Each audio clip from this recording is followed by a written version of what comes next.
રોટલો, પૂરી, સુખડી, ઢોકળા, દાળ ભાત, પછી લાપસી, આ બધું જમીએ ને આ બધું જમીએ ને આપણે તો આ દાળ ભાત, શાક, રોટલી, રોટલો, પૂરી, ભાખરી, થેપલા એ બધું એમાંથી બને. ઉખડી એ અનાજમાંથી બને. અનાજમાંથી બને. શેમાંથી બને? તો રોટલી, થેપલા, પરોઠા, પૂરી, શીરો, ભાખરી આ બધું બને ને જે ત્યાં ઘઉંમાંથી બને. શેમાંથી બને? ઘઉંમાંથી. શેમાંથી બને? ઘઉંમાંથી. તો આ શું છે? ઘઉં. શું છે? પછી આ મકાઈના રોટલા બને.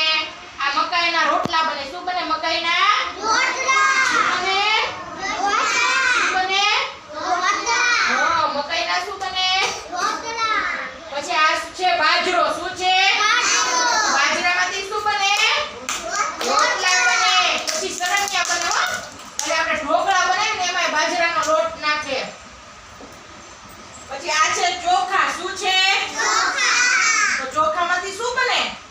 ભાત. વાહ. પછી બીજું ભાત, પુલાવ, ઢોકળા, ઈડલી બને ને ભાતમાંથી. ભાતના ભજીયા બને. ભાતના મુઠિયા બને. હા પછી આ છે ઝાર. આ ઝાર છે. શું છે? ઝારના શું બને? રોટલા. મસ્તીના પોતે પોતે બહુ સરસ રોટલા બને. કોને ભાવે રોટલા? આ છે સરસો લખે. સરસો. મગ. શું છે? તો જો આ મગ, ચણા, ભાત આ બધાને કઠોળ કહેવાય. શું કહેવાય?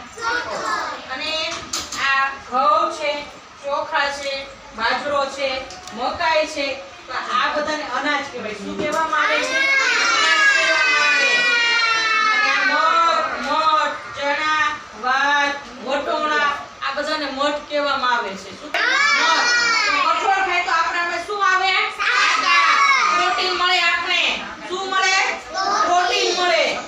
ઘઉં ને બધું ખાઈએ. ઘઉંમાંથી, મકાઈમાંથી, જારમાંથી, બાજરામાંથી કેલ્શિયમ મળે, પ્રોટીન મળે, વિટામિન મળે. આમાંથી રોટલી કોણ નથી ખાતું?